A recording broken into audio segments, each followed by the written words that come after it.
Yeah, I stabbed him. I was like, oh, that's a sure. Cock like a vulgar harlot! Oh my god, she's gonna push her cock like a vulgar harlot. Well, fuck me, everything's dead, I hate everything, fuck me, I'm gonna die. Nope, bye. True. The rodeo! Damn, he's fucking Got gone. it! Hit something! Boy, Oh my god, kill him! Look at this dumbass. Bro, you got them goddamn green bean balls. What does that mean, John? This lever here? Shit, I've been on the fucking social stream ever since you showed me your dick. We're on a wavelength tonight. That's right, son. We're out here kissing our dads in the mouth for fire. Oh, okay, you lost me. Oh, it's going me too. This is a lot of fun, I gotta tell you. Yeah, you having fun?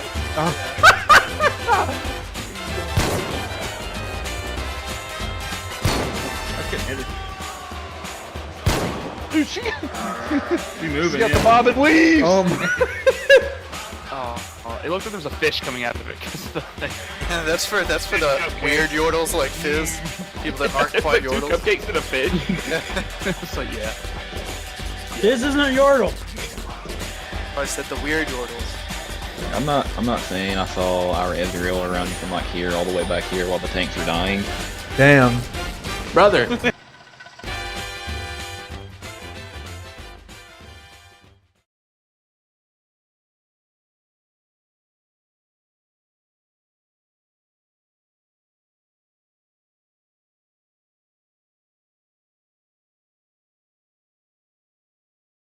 All right. I lied, by the way. Don't enjoy this stream. We're not here to have fun. We're here to criticize. All right. Video game. There we go. There we go. All right. Who's ready to not have a great night? Try to get a little bit of gas. Restreaming a stream. Name a better setup. Oh, look at all the corpses. Woo.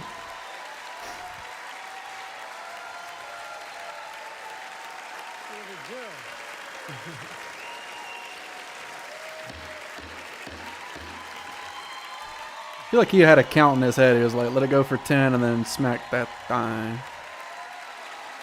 Good evening.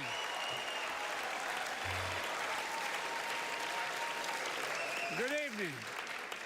If I were smart, I'd go home now.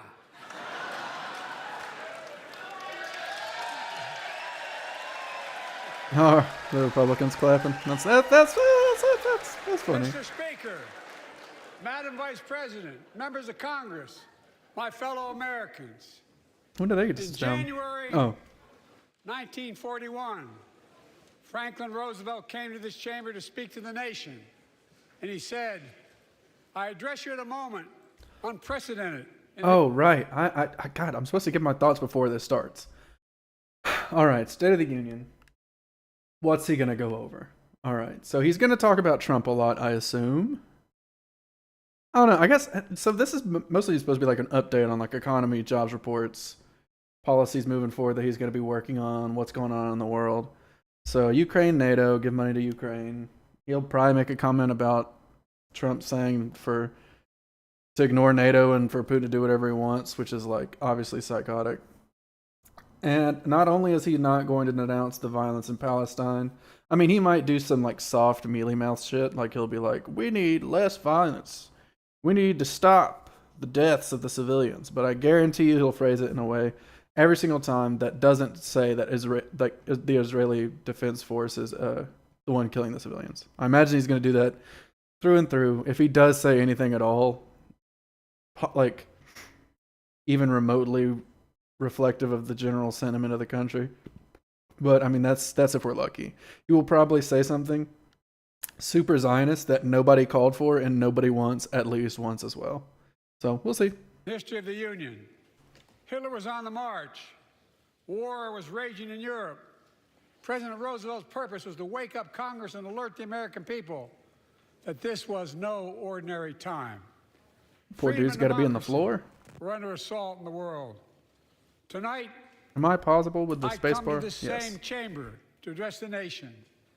Now, it's we who face an unprecedented moment in the history of the Union. And yes, my purpose tonight Kamala is to blink. wake up Jesus. the Woo, Congress thank you. and alert the American people that this is no ordinary moment either. Not since President Lincoln and the Civil War have freedom and democracy been under assault at home as they are today. What makes our moment rare is that freedom and democracy are under attack both at home and overseas at the very same time. Overseas, Putin of Russia is on the march, invading Ukraine and sowing chaos throughout Europe and beyond. If anybody in this room thinks Putin will stop at Ukraine, I assure you he will not. Yeah. Oh, God. Sit down, Scarecrow. But Ukraine, What? Ah, she's so weird. Ukraine can stop Putin. Who claps like that? I'm so sorry to do this, guys. But she's clapping with one hand. Please look at her. But Ukraine, Here it goes. Look, she's just clapping with her right hand. You know what I mean? Like, what? Look at her little jerk to the right, to the left. Yeah. Ukraine can stop Putin Ugh. if we stand with Ukraine and provide the weapons that needs to defend itself. He's like, I don't really like Ukraine, actually. That is all. That seemed like pretty much everybody there was down with that. They're not asking for American soldiers. In fact, there are no American soldiers at war in Ukraine, and I'm determined to keep it that way. But now, assistance to Ukraine is being blocked by those who want to walk away from our world leadership. It wasn't long ago when a Republican president named Ronald Reagan thundered, "Mr. Gorbachev, tear down this wall." Now, That's a decent comment to make to try to, like, you know, tighten the screws on some of the Republicans. now my predecessor, a former Republican president, tells Putin, quote, "Do whatever the hell you want." That's a quote. A former president actually said that, bowing down to a Russian leader. I think it's outrageous, it's dangerous, and it's unacceptable.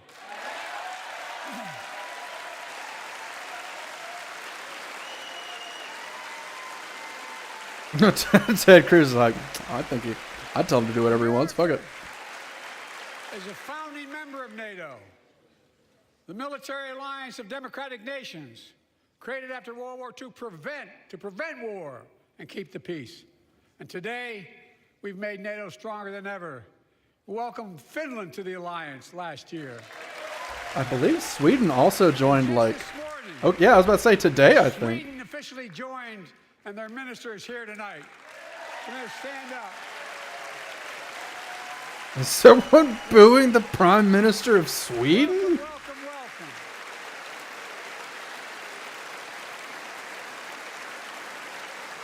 And they know how to fight. And Mr. that- Prime Minister, welcome to NATO, the strongest military alliance the world has ever seen. I say this to Congress, we have to stand up to Putin. Send me a bipartisan national security bill. History is literally watching. History is watching. If the United States walks away, it will put Ukraine at risk. Europe is at risk. The free world will be at risk, emboldening others to do what they wish to do us harm. My message to President Putin, who I've known for a long time, is simple. We will not walk away.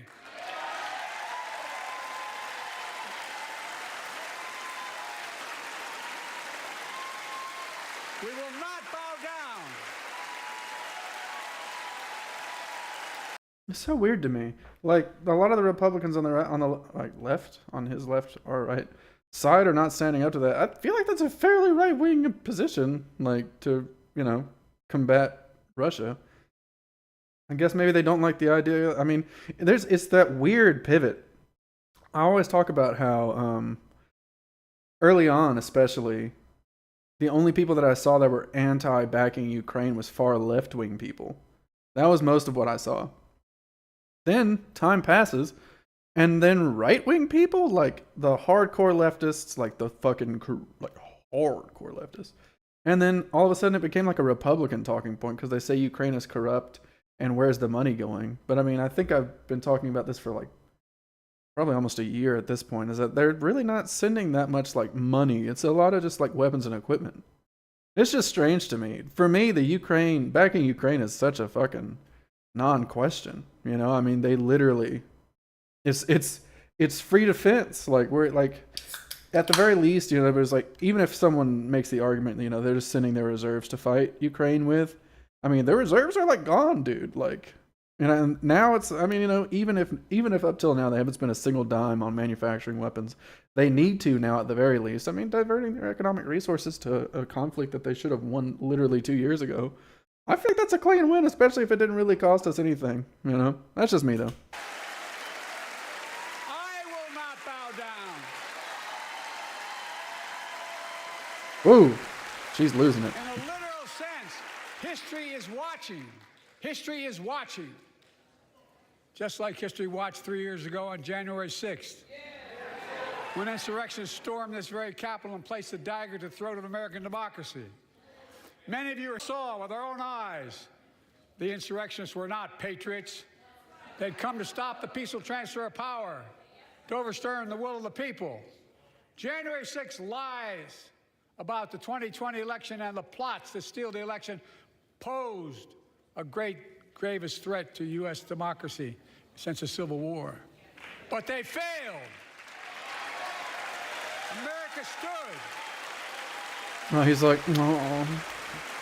There was only 2 pipe bombs. You can't do a revolution with 2 pipe bombs, bro. America stood strong, and democracy prevailed. Someone take that person's cane, bro. must You're be blocking the honest. shot, baby. The threat to democracy must be defended. My predecessor and some of you here seek to bury the truth about January 6th. I will Cook 'em. not do that. This is the moment to speak the truth and to bury the lies. Here's the simple truth. You can't love your country only when you win. Kamala Harris is doing squats that morning, son. She was like, I gotta get these knees ready.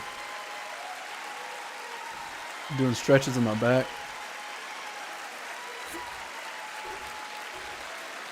As I've done ever since being elected to office, I ask all of you without regard to party to join together and defend democracy. Remember your oath of office is defending against all threats, foreign and domestic. Respect free and fair elections, restore trust in our institutions, and make clear political violence has absolutely no place in America, 0 place. Again, it's not hyperbole to suggest history is watching. Okay, I guess we know what his thesis is. Damn, say it again, why don't you? Watching. Your children and grandchildren will read about this day and what we do. History is watching another assault on freedom. Joining us tonight is Latoya Beasley, a social worker from Birmingham, Alabama. 14 months ago, she and her husband welcomed a baby girl thanks to the miracle of IVF. She scheduled treatments to have that second child. But the Alabama Supreme Court shut down IVF treatments across the state, unleashed by a Supreme Court decision overturning Roe v. Wade. She was told her dream would have to wait. What her family had got through should never have happened. Unless Congress acts, it could happen again. So tonight, let's stand up for families like hers. To my friends across the aisle, don't keep this waiting any longer. Guarantee the right to AVF. Guarantee it nationwide.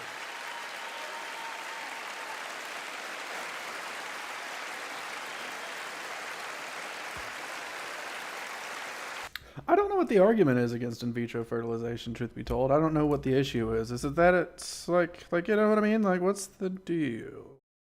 I don't know it. I was actually kind of hoping that Chase would show up. I don't feel like I know that he would have some form of answer or something about that, because I'm extremely out of the loop.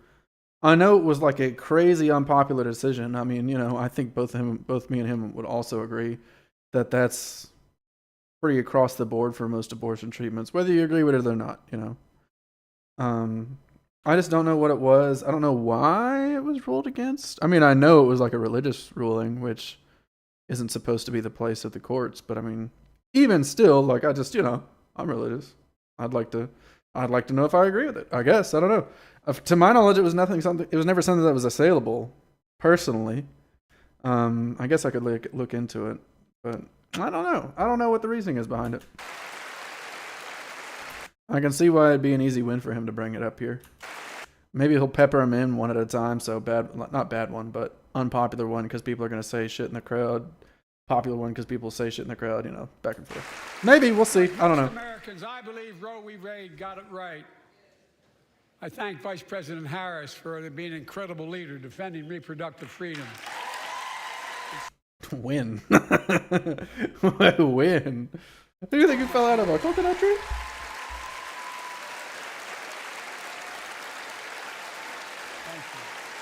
Once again, whether you agree with it or not, what has she done? The came to office determined to see Roe v. Wade overturned.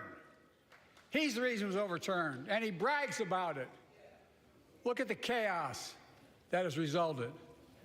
Joining us tonight is Kate Cox, the wife and mother from Dallas. She's become pregnant again and had a fetus with a fatal condition. Her doctor told Kate that her own life and her ability to have children in the future were at risk if she didn't act. Because Texas law banned her ability to act, Kate and her husband had to leave the state to get what she needed. What her family got through should have never happened as well, but it's happening in too many others. There are state laws banning the freedom to choose, criminalizing doctors, forcing survivors of rape and incest to leave their states to get the treatment they need. Many of you in this chamber and my predecessor are promising to pass a national ban on reproductive freedom. My God, what freedom else would you take away? Look, it's a decision to overturn Roe v. Wade. The Supreme Court majority wrote the following, and with all due respect, Judge. I bet he's about to mention the fact that they were talking about overturning, or that the same logic was used for gay marriage and interracial marriage. Justices. Women are not without electoral power. Electoral or political power. You're about to realize just how much you were right about that. Oh, wow. You know, I don't watch too many State of the Union addresses. Has anybody ever taken a shot at the Supreme Court like that? Electoral or political power. You're about to realize just how much you were right about that.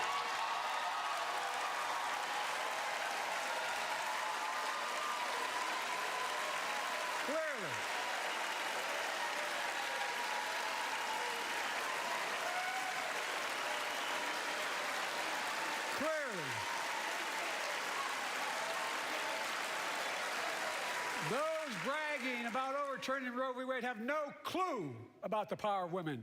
But they found out when reproductive freedom was on the ballot. We won in 2022 and 2020, and we'll win again in 2024.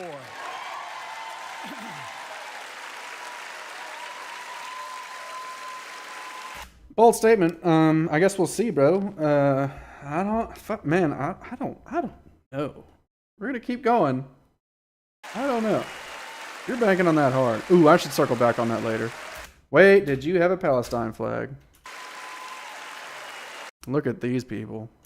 Jeez. It's not. I don't think it is. It's close to the colors, but... If you, the American people, send me a Congress that supports the right to choose, I promise you, I'll restore Roe v. Wade as the law of the land again.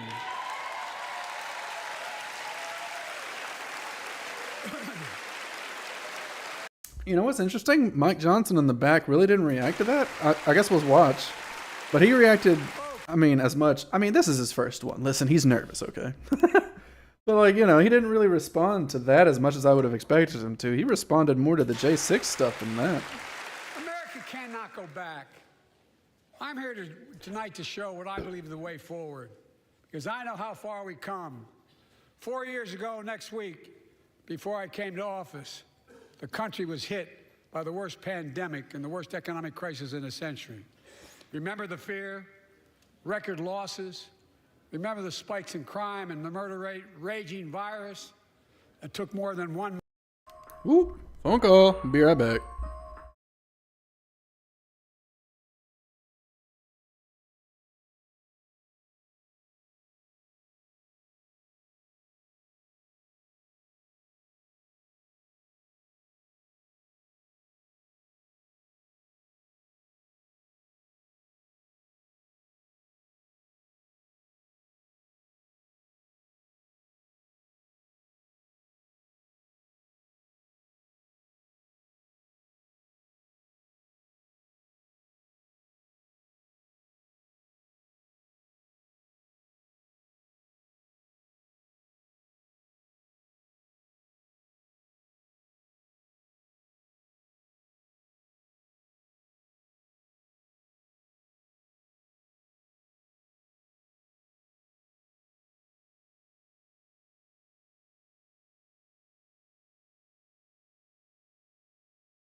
I love getting phone calls when I'm not at work, and I'm not even joking. I like helping people. Let's keep million going. American lives of loved ones, millions left behind, a mental health crisis of isolation and loneliness. A president, my predecessor, failed the most basic presidential duty that he owes to American people, the duty to care. I think that's unforgivable. What did that guy say? Life! I came to office determined to get us through one of the toughest periods in the nation's history. We have. It doesn't make news in 1,000 cities and towns. The American people are writing the greatest comeback story never told.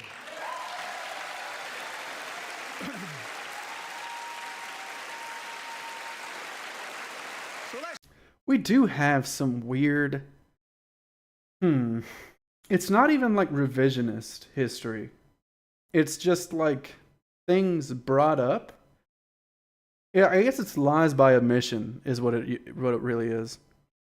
You'll see things where it's be like, under Trump, gas prices were at this level. Under Trump, wages went to this level. Under Trump, grocery prices went to this level. So many of that is during COVID and after the little workers' wage revolution that we had in 2020 to 2020. Honestly, still going a little bit. It's so weird. And like, it's just not really approached. Like, people are like, dude, gas under Trump, bro? It was like fucking $2. And it's like, well, yeah, because the planet was in lockdown. Like, that's not applicable here. Like, to my memory, gas prices were a little less than normal. And to me, I don't know. So obviously all of this has a wash of Biden is, being a front man for genocide. So like, no praise for him, honestly. But as far as how things are going, I would rather have a president, asterisk, not genocidal, that like basically eliminates the drone war or pulls us out of Afghanistan. And then gas is like 20 cents cheaper. Maybe I'm crazy, dude. I don't fucking know. But you know what I mean? Like, it's kind of dumb. It's like, I don't know. It's lies by omission, but you really don't have to omit anything to mention Biden's non-genocidal qualities. I mean, he like basically eliminated the drone war. The drone war had a 90% civilian death rate under Obama. Trump increased the drone war by 400%, and then Biden just came in and destroyed it. Like, it's like, he just, like, I'm sure they still do it, but it's, you know, it's like non-existent. It's like, I can't fathom ever getting to the point where essentially I'm like, sure, he doesn't kill random civilians with drones. But, like, have you seen gas prices? Like, you know, like, I don't know. That's just me, though. Tell the story here. Tell it here and now. America's comeback is building the future of American possibilities, building an economy from the middle out and the bottom up, not the top down. Investing in all America, in all Americans, to make sure everyone has a fair shot, and we leave no one behind. The pandemic no longer controls our lives. And honestly, when we're talking about things in the past that have been good, I mean, the shot in the arm and the money in the bank, strategy they had was pretty solid. It worked pretty well, and the first year of his presidency was pretty clean in that regard, where it's like, you know, we gotta knock COVID out, we gotta make sure people got money, and he did both of those things, man. I mean, I don't know. Where's the horn? Vaccines that saved us from COVID are now being used to beat cancer, turning setback into comeback. That's what America does. That's what America does. Setback into comeback's a pretty good line. Folks, Just from a speech writing perspective. my inherited economy is on the brink. Now our economy is literally the envy of the world. 15 million new jobs in just 3 years, a record, a record. Unemployment at 50-year lows. A record 16 million Americans are starting small businesses, and each one is a literal act of hope. With historic job growth and small business growth for Black and Hispanics and Asian Americans, Okay.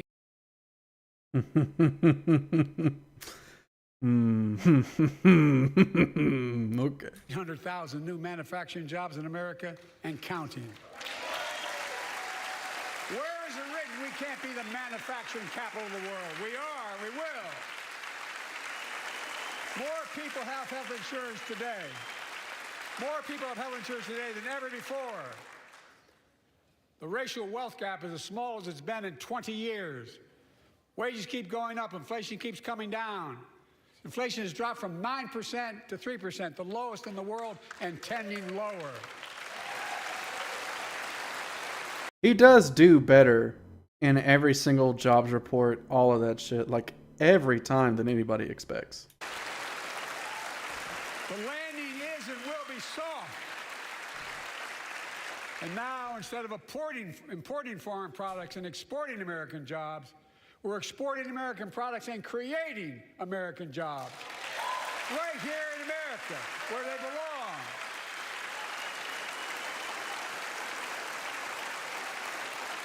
How do you think Republicans are going to take Mike Johnson's response to this?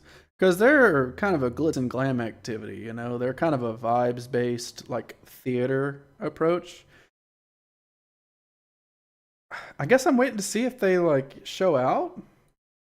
I don't know. I guess I'm just assuming that's going to happen, but I suppose I don't know it.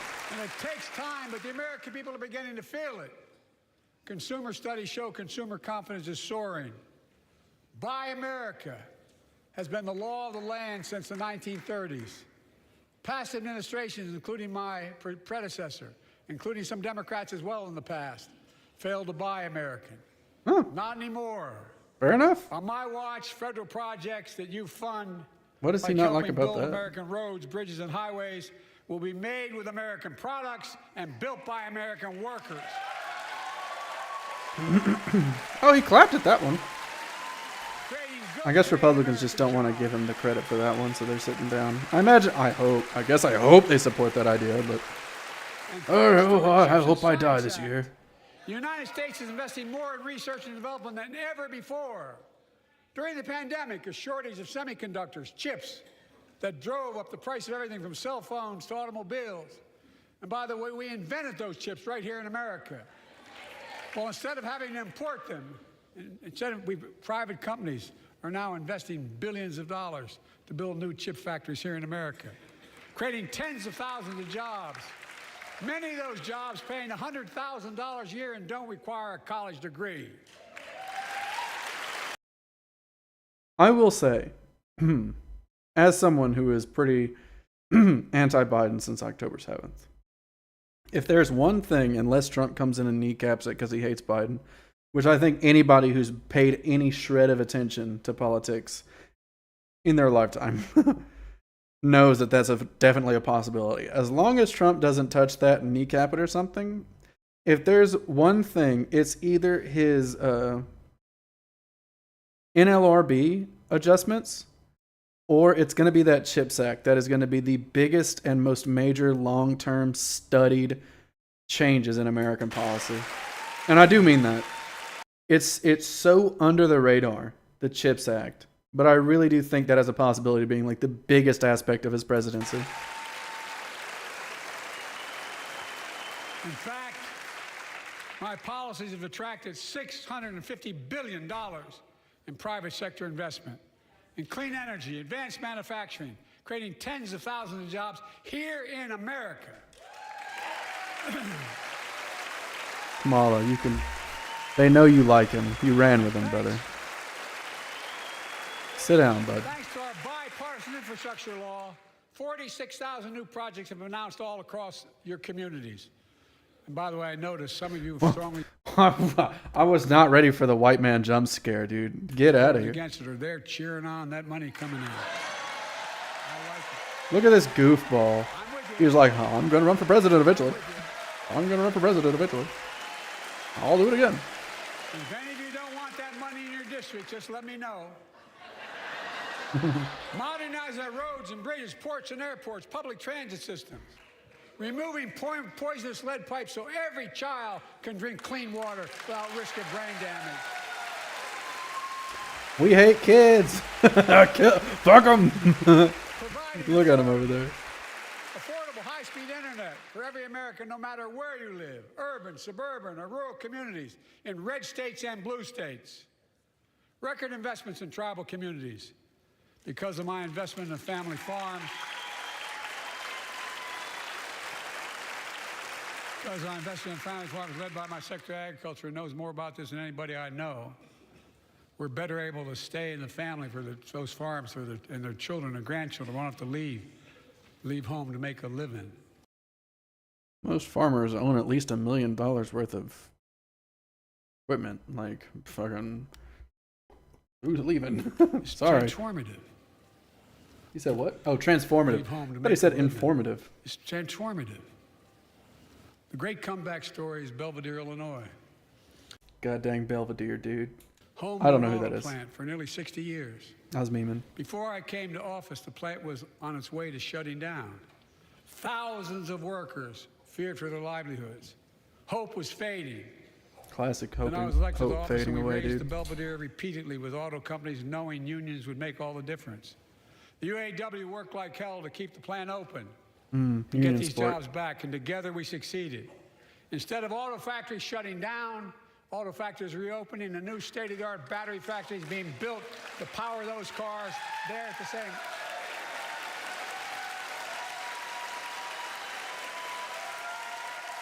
That turtleneck ain't doing that lady any favors. A Fitbit? You're in Congress, baby. Take it off. To the folks of Belvedere, I say, instead of your town being left behind, your community is moving forward again. Because instead of watching auto jobs of the future go overseas, 4,000 union jobs with higher wages are building the future in Belvedere right here in America.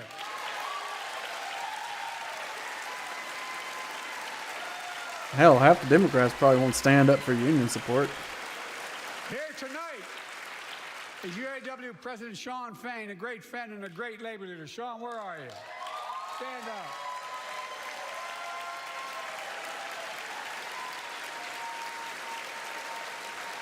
And Dawn, Has he ever been here and before? Dawn Sims, a third-generation worker, UAW worker at Belvedere.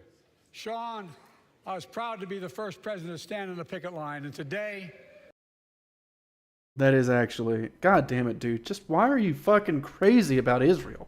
Because, yes, no president has ever done that before. Like, no president's ever protested with a union. No president's ever stood on a picket line with a union. Dawn God has damn a it. good job in her hometown, providing stability for her family and pride and dignity as well. Where's Dawn? Showing once again, Wall Street didn't build America. Damn, They're you not didn't- bad didn't guys. show They Dawn? build it, though. The middle class built the country, and unions built the middle class. Ooh, hell yeah. Is that Dawn? Where's Dawn? You sold out Dawn, bro. Chuck Schumer. He looked like that was the first time he's ever clapped. Why are you clapping When so America low? gets knocked down, we get back up. We keep going. That's America.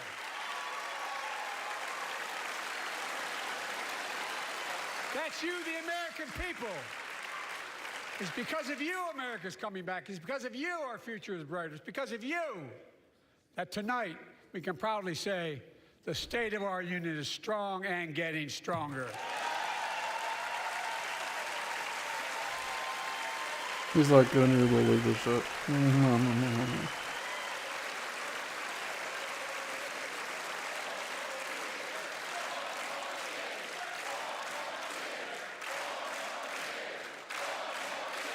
Tonight, Don't say that shit to him. Do not say that shit to him. I'll talk about it later, probably, if I remember. Tonight, I want to talk about the future of possibilities that we can build together. A future where the days of trickle-down economics are over and the wealthy and the biggest corporations no longer get all the tax breaks. And by the way, I understand corporations. I come from a state that has more corporations invested than every one of your states in the United States combined. And I represented it for 36 years. I'm not anti-corporation, but I grew up in a home where trickle-down economics didn't put much on my dad's kitchen table. That's why I determined to turn things around so middle class does well. When they do well, the poor go way up and the wealthy still do very well. We all do well. And there's more to do to make sure you're feeling the benefits of all we're doing. Americans pay more for prescription drugs than anywhere in the world. It's wrong, and I'm ending it.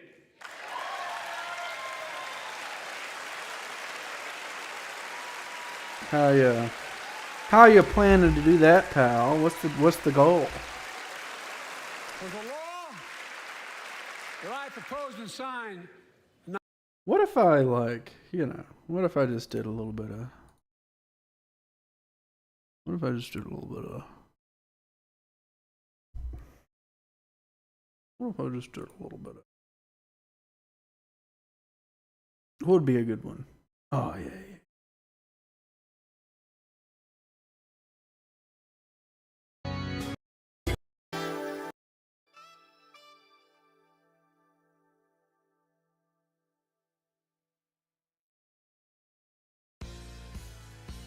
Not one of you Republican buddies voted for it. We finally beat the Oh my god. Is that Marjorie? There's no way that's Marjorie Taylor Greene. Is that her on the right? Above my head. No way. Baby, please. Big Pharma. Instead of paying $400 a month or thereabouts for insulin with diabetes, and it only costs $10 to make, they only get paid $35 a month now and still make a healthy profit. Tear their ass up. And I want to, but what to do next? I want to cap the cost of insulin at $35 a month for every American who needs it. Everyone. Fair enough. Popular policy position. For years, people have talked about it, but finally we got it done and gave Medicare the power to negotiate lower prices on prescription drugs, just like the VA is able to do for veterans. That's not just saving seniors money, it's saving taxpayers money. We cut the federal deficit by $160 billion. He needs a mask. Because Medicare will no longer have to pay those exorbitant prices to Big Pharma. This year, Medicare is negotiating lower prices for some of the costliest drugs on the market that treat everything from heart disease to arthritis. It's now time to go further and give Medicare the power to negotiate lower prices for 500 different drugs over the next decade. That sounds pretty good. Oh my god. I love my apartment.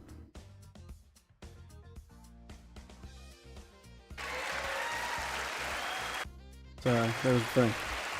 They're making a lot of money, guys. And they'll still be extremely profitable. Will not only save lives, it will save taxpayers another $200 billion. Starting next year, the same law caps total prescription drug costs for seniors on Medicare at $2,000 a year. Even for expensive cancer drugs that cost. She's to the left, Jacob. Jacob, that's her. She's the. Do you think you fell out of a coconut tree? Oh my God, she's being very weird too. She claps with like her right shoulder. It's bizarre. I know you don't follow politics, but this woman is a freak. $10, $12, $15,000. Hell yeah, Jacob. I want to cap prescription drug costs at $2,000 a year for everyone. Look at her fucking Dracula ass.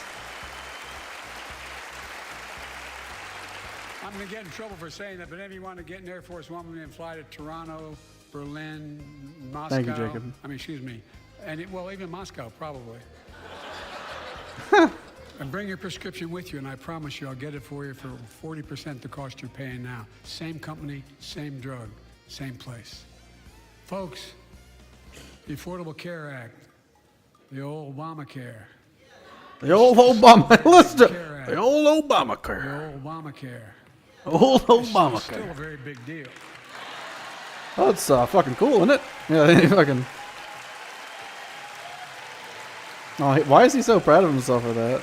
He was like, "Ha, got that shit done, didn't I?" Look at him. Do you see her clapping with her right shoulder? Why's she leaning into it? Can no longer be denied health insurance because of pre-existing condition. Well, my predecessor and many in this chamber want to take this prescription drug away by repealing Affordable Care Act. I'm not going to let that happen. We stopped you 50 I love the times before WWE we'll reveal. stop you again. I don't know why that happened. Can you imagine? I'm not Can you imagine the smell of sitting on the Matt Gaetz, Lauren Boebert fucking pew? only That's protecting it, I'm crazy. expanding it. The enacted tax credits of $800 per person per year reduce health care costs for millions of working families. That tax credit expires next year. I want to make that savings permanent. You can make it permanent. Everything. To state the obvious, He's like, I women hate more than half savings. our Look at this guy on the population. right. But research on women's health has always been underfunded. That's why we're launching the first ever White House initiative on women's health research, led by Jill, doing an incredible job as First Lady. Oh, I literally didn't know that he was talking about his wife right there.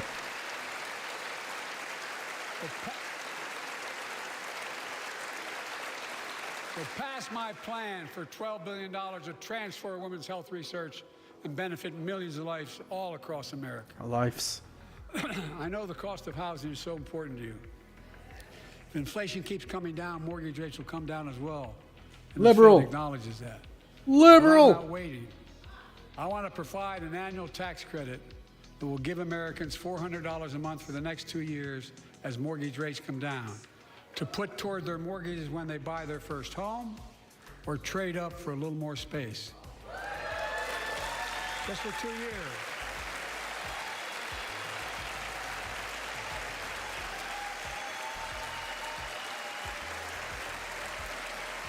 And my Republicans will look at this and say socialist. You know what I mean? Like it's literally just subsidizing like the borderline American dream.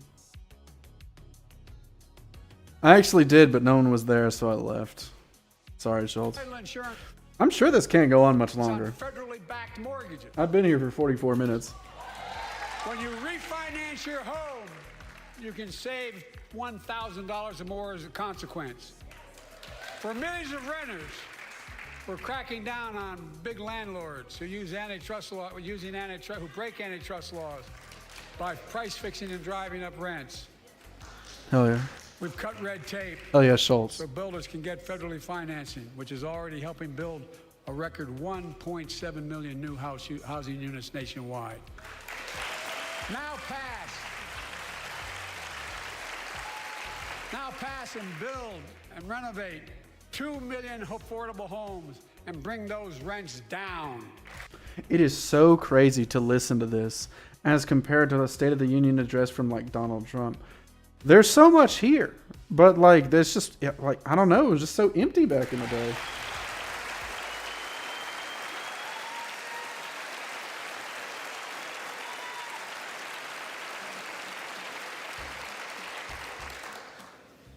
To remain the strongest economy in the world, we need to have the best education system in the world.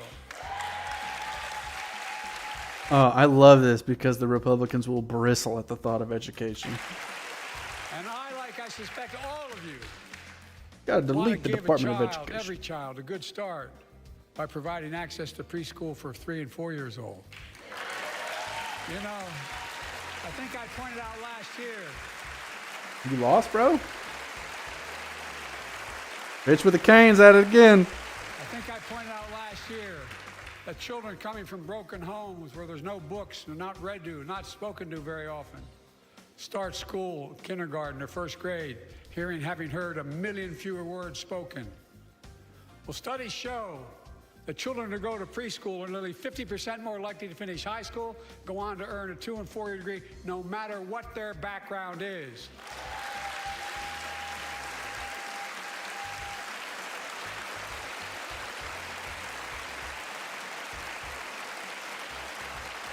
I met a year and a half ago with the leaders of the Business Roundtable.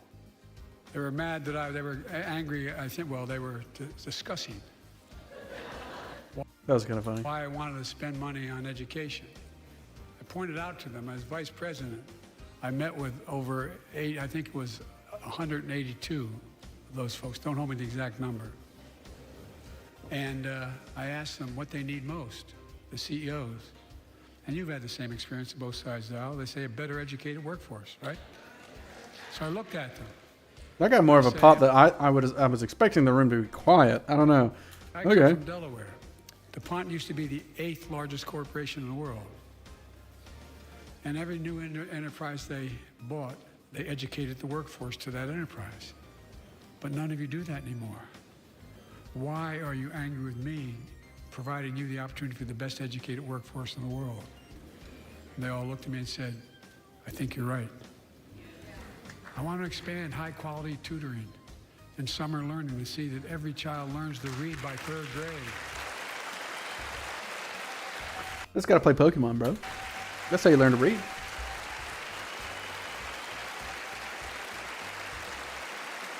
I'm also connecting local businesses and high schools so students get hands-on experience and a path to a good-paying job whether or not they go to college. And I want to make sure the college is more affordable. This would be a great time to mention your student loan debt forgiveness. And if he has a sack on him, this will be a great time to mention that Republicans tried to kill that in Texas. Middle-class families and increase record investments in HBCUs and minority-serving institutions, including Hispanic institutions. Yeah, the entire look at that. Look at the right side of the aisle, or the left side by Biden's perspective. Look at them, all of them sitting down, nobody clapping. It's literally a not insignificant part of the Republican population that thinks the Department of Education should be dismantled. So the idea of expanding it to this point where people have a fucking chance is like, I'm gonna play on my phone for this one, dude. Get out of here. When I was told I couldn't universally just change the way in which we dealt with student loans, I fixed exactly. 2 student loan Called it. programs that already existed to reduce the burden of student debt for nearly 4 million Americans, including nurses. I feel like this is when Mike Johnson on the right's going to get smarmy again. Because he doesn't actually react to situations that he's supposed to stand for. He reacts to optic situations. So when he mentioned Jan 6, he's like, oh, absolutely not. And I imagine this is going to be another moment. Firefighters and others in public service. Oh! Careful, Mike Johnson. Don't get impeached now. Minnesota, who's here with us tonight. Keenan, where are you? Keenan, thank you. He's educated hundreds of students so they can go to college. Now he's able to help after debt forgiveness get his own daughter to college.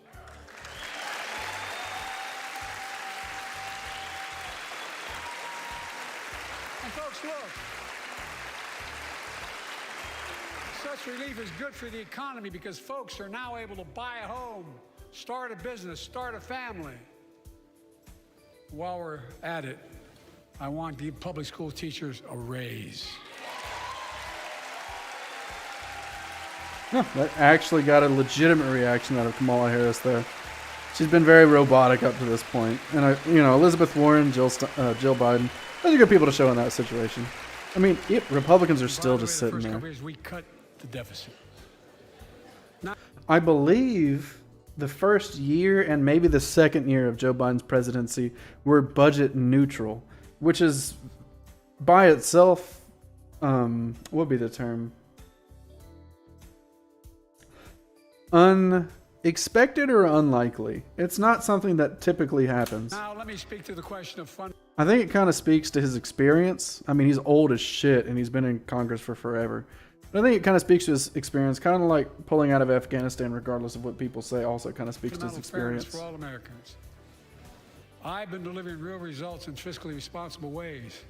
We've already cut the federal deficit. We've already cut the federal deficit over $1 trillion. I signed the bipartisan deal to cut another $1 trillion in the next decade. It's my goal to cut the federal deficit another $3 trillion by making big corporations and very wealthy finally beginning to pay their fair share. He's like, I think they should have no taxes. Mike Johnson, stop being weird back there, baby. Look, This is like the most universally agreed upon concept in all of American politics.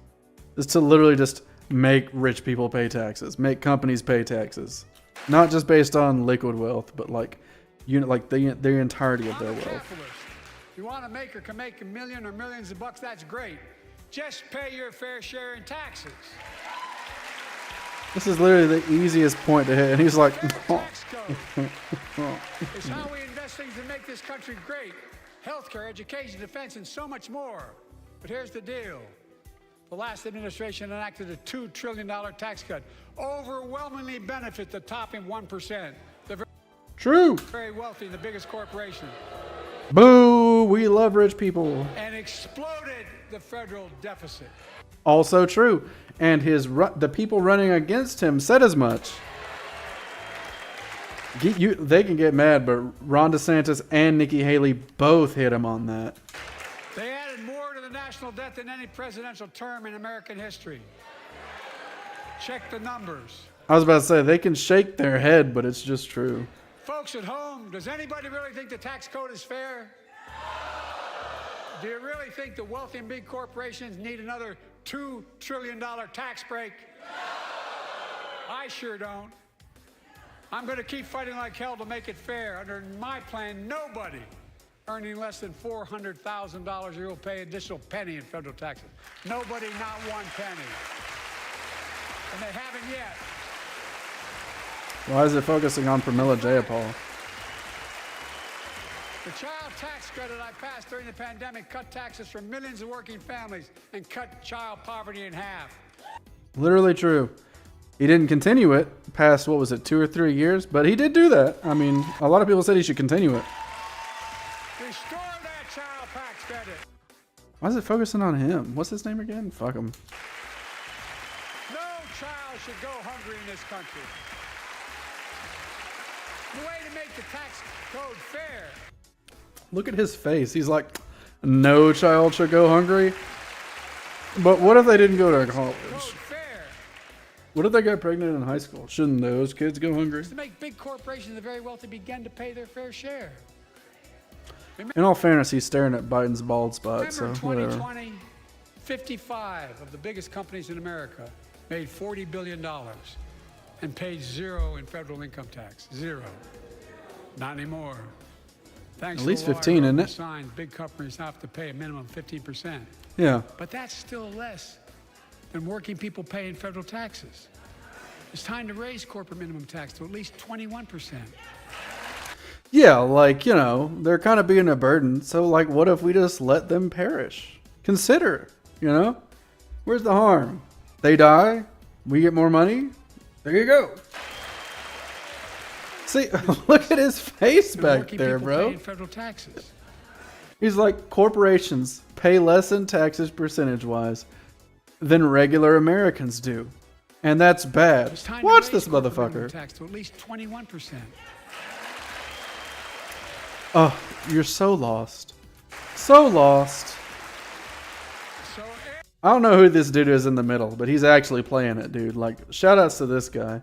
He's surrounded by people who disagree with him. Look at the beard on the far. Oh, that's just a reporter. He's like hunched over on the floor. But like, damn, guys. finally begins to pay their fair share. I mean, this guy was talking about IVF. He was like all this shit that this motherfucker here is supposed to care about. But it's only when like shit like it's only when shit that like influences like it's only the shit that benefits the corporations and shit that he actually shakes his head to.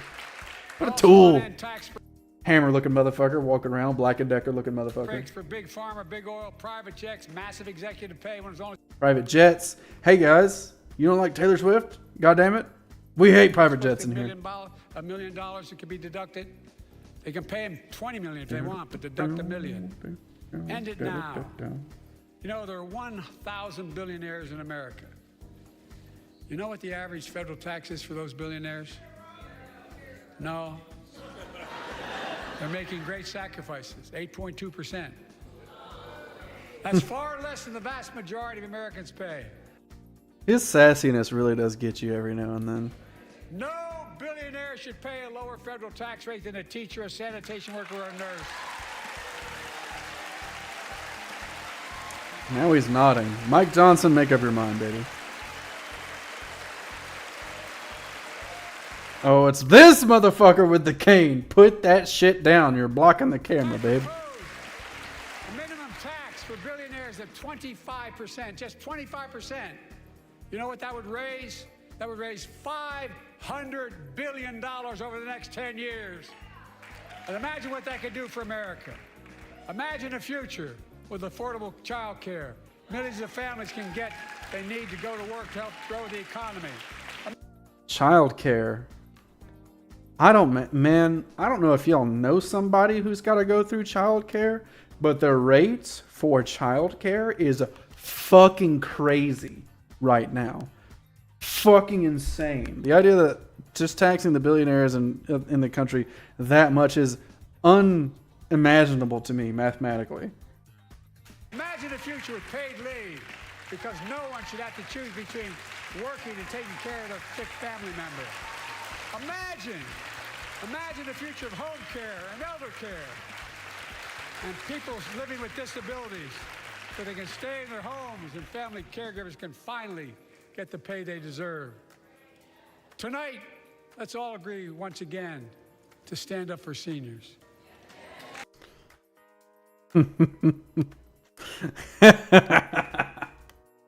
Let's all agree to pay for seniors. Let me tell you, Joseph Robinette Biden, if there's any room in America that's okay with paying for seniors, it's the room you're standing in, baby. Let this camera pan, dude. No one here is going to disagree with paying for seniors because they are all seniors. Many of my friends on the other side of the aisle want to put Social Security on the chopping block. It is her. So lame. Look at her. She's so Anyone gay. here tries to cut Social Security and Medicare, Does she have a say her name shirt for Ashley Babbitt? That's crazy. raise the retirement age, I will stop you. Medicare, Social Security on the chopping block. Dude, I've got to add that as a sound to the Discord channel. Once Listen, again, I will to stop stand you. up for seniors. Wait, hold on. Let me turn the music off. That's too good.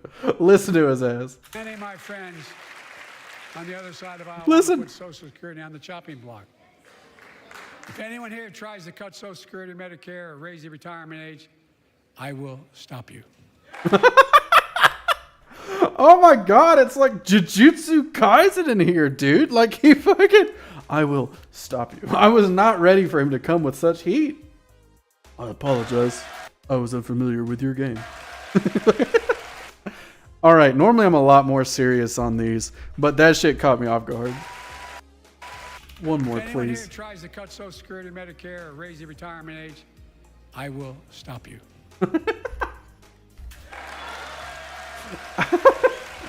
I will stop you. I'm gonna try so hard not to. Whew, I'm gonna try so hard not to put that in my vocabulary like permanently. The working people who built this country pay more into Social Security than millionaires and billionaires do. It's not fair. We have two ways to go. Republicans can cut Social Security and give more tax breaks I to the can't do it, wealthy. Schultz. I've got to stop. I will. That's Once again, watch Mike It's not Johnson. fair. He doesn't care about IVF. He doesn't care about poor kids going hungry. We have two ways to go. Republicans can cut Social Security and give more tax breaks to the wealthy. I will. That's the proposal. Oh no. You guys don't want another $2 trillion tax cut? I kind of thought that's what your plan was. Well, that's good to hear. You're not going to cut another $2 trillion for the super wealth. That's good to hear. I'll protect and strengthen Social Security and make the wealthy pay their fair share. That guy had a Never Surrender Trump mugshot shirt. So you will suck the dick. You will drink the cum. New backup, Fair sorry. share. All right, Well, whatever. That's good to hear. I'll Well, protect that's and good to strengthen hear. Social Security and make the wealthy pay their fair share. Literally, the bog standard, normal, general fucking human being approach. Even the Democrats are sitting down for that one. Shut up, Too many Parrish. corporations raise prices to pad their profits, charging Is that my more and phone? more for less It and was. less. That's why we're cracking down on corporations that engage in price gouging and deceptive pricing, from food to healthcare to housing. In fact, the snack companies think you won't notice if they change the size of the bag and put a hell of a lot fewer, same size bag. What is happening? What is actually occurring? What are we? Why is this so deep in the speech? We're talking about shrinkflation for chips. If they change the size of the bag and put a hell of a lot fewer, same size bag, put fewer chips in it. No, I'm not joking. It's called shrinkflation. Pass Bobby Casey's bill and stop this. I really mean it. Hey, get Lay's, bro. Get them Fritos ass motherfuckers. It's not a not problem, but like we're so deep in the speech. Like you were just talking about taxing billionaires appropriately, and you pivoted straight into shrinkflation. I guess he thought that was gonna do better, maybe. Commercial on Snickers bars. You get to charge the same amount, and you got about, I don't know, 10% fewer Snickers in it. Look, I'm also getting rid of junk fees. Those hidden fees.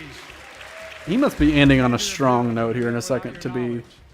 This is classic writing, like journalism style, by the way. You go big, you start big, big bombastic entrance. You slowly go down, and then you ramp back up towards the My end. administration announced we're cutting credit card late fees from I'm assuming that's what we're $32 working to towards. $8. Because, like, I was talking about earlier, Companies are allowed I was talking to about charge earlier what it- that the CHIPS Act might be the CHIPS Act or the reallocation of the NLRB into having different, basically the same processes, but flipped towards the corporations having the responsibility rather than the individuals. That side of it is probably the more long-lasting aspects of his presidency, whether he, gets another 4 years or loses. So I feel like this has got to be the down point before he kicks it back up to whatever he's about to end it with. to instigate I hope. the- I don't know. the Otherwise, it's going to be really awkward. collection. And that's more a hell of a lot like $8 and 30 some dollars. They don't like it. Credit card companies don't like it. But I'm saving American families $20 billion a year with all the junk fees I'm eliminating. I'm not saying it's not a good thing. I'm just saying, you know what I mean? Like, it's like, what are we talking? That's why Like, the banks are so mad. It's $20 billion in profit. I'm not stopping there. My administration has proposed rules to make cable, travel, utilities, and online ticket sellers tell you the total price up front, so there are no surprises. It matters. Oh, yeah, I mean, it matters. Yeah, sure, I guess. And so Sure, does this. fair enough. In November, my team began serious negotiation with a bipartisan group of senators. The result was a bipartisan bill with the toughest set of border security reforms we've ever seen. Oh, Republicans hate border security. Oh, you don't like that bill, huh? That conservatives got together and said it was a good bill? I'll be darned. That's amazing. That bipartisan bill would hire 1,500 more security agents and officers, 100 more immigration judges to help tackle the backload of 2 million cases, 4,300 more asylum officers, and new policies so they can resolve cases in 6 months instead of 6 years now. And this is another one of those instances where it's like, and that's the thing, is that him begging Trump to work with him on the border bill is like so lame and weak. This actually looks like optically pretty good. The fact of the matter is, though, none of this is going to win over any of the voters he needs. Like all the voters that are in line with Trump are just going to hear that there's money going to Ukraine in the bill, and they're like, "Oh no, fuck it."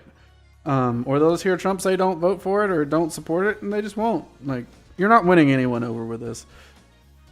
The right wing is so. That's the thing I've talked about with people, like just in a day-to-day basis, is that Biden will lose voters instantly if he doesn't follow the right policies, if he doesn't make the right moves. There's nothing you're going to do that's going to make someone abandon Trump. There's literally nothing. For most of Trump's base, there's nothing you're going to do. They'll just agree with it, with whatever he says. So even if you do try this thing where it's like, oh, you don't want a fucking security bill, bro? It's just not going to work against the people that you want it to work against. That's just a fact. What are you against? I mean, acknowledge these people heard about IVF. They heard about poor children going hungry. They heard about the child tax credit. They heard about taxing billionaires. You've been here with me for 1 hour and 7 minutes. You've never heard them boo louder at the concept of him actually addressing the border that they're interested in. But that response will move 0 voters. 100 more high-tech drug detection machines to significantly increase the ability to screen and stop vehicles smuggling fentanyl into America.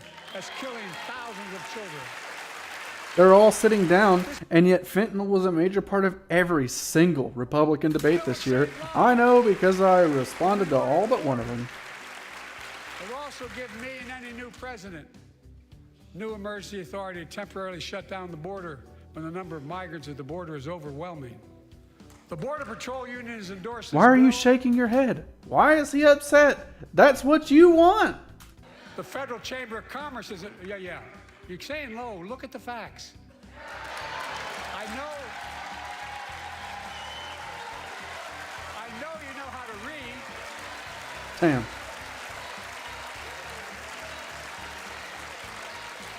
I believe that given the opportunity for a majority in the House and Senate would endorse the bill as well, a majority right now.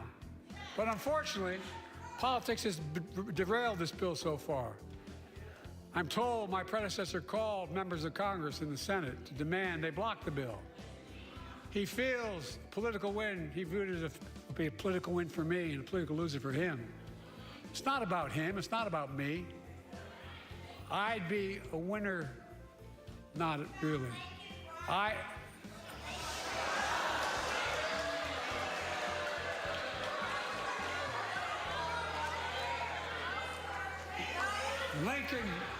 Lincoln Riley, an innocent young woman who was killed by an illegal.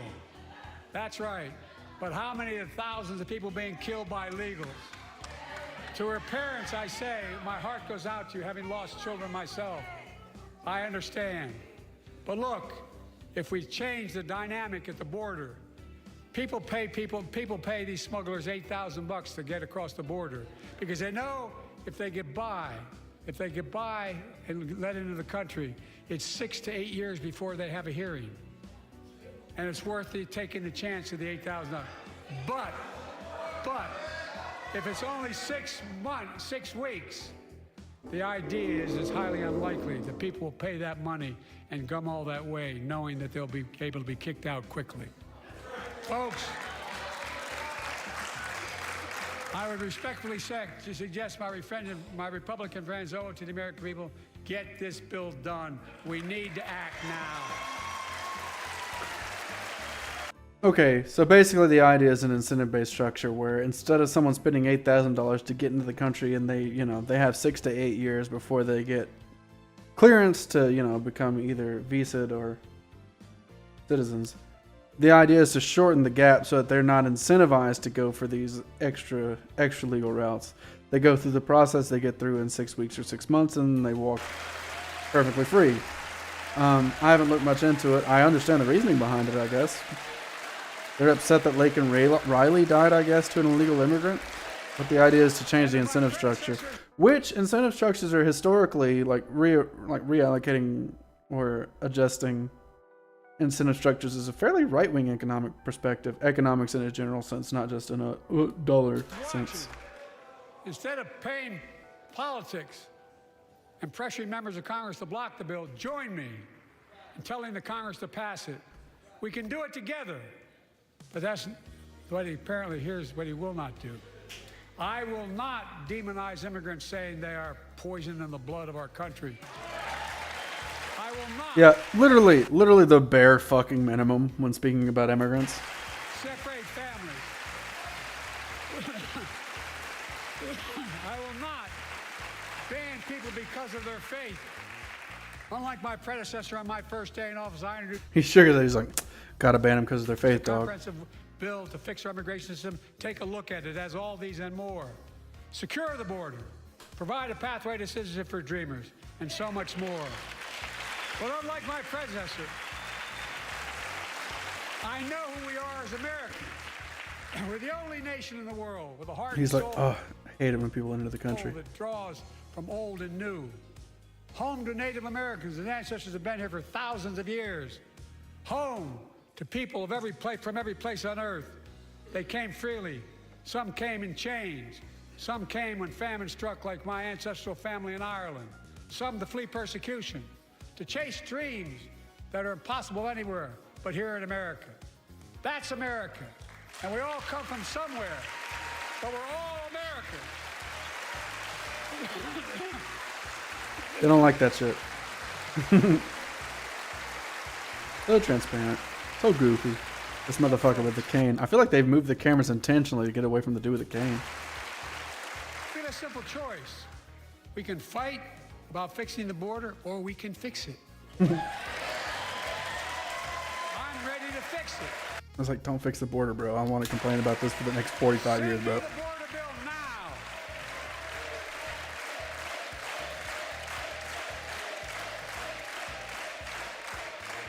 A transformational moment in history happened 59 years ago today in Selma, Alabama.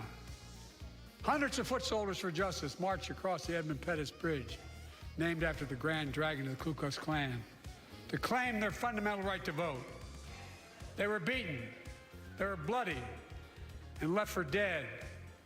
Our late friend and former colleague, John Lewis, was on that march. We miss him.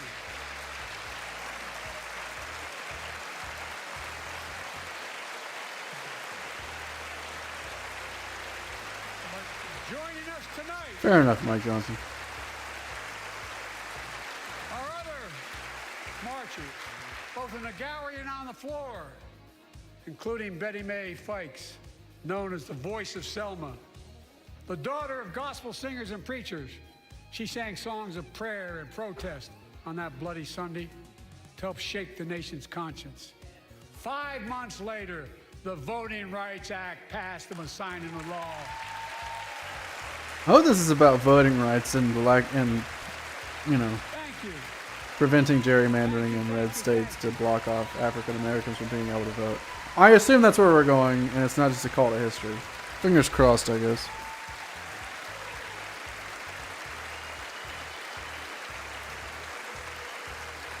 But 59 years later, there are forces taking us back in time. Voter suppression. There you go, election bro. subversion, unlimited dark money, extreme gerrymandering.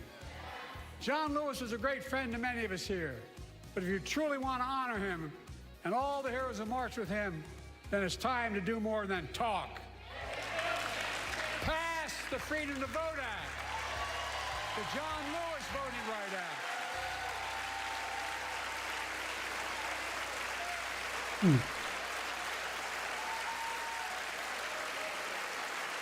And stop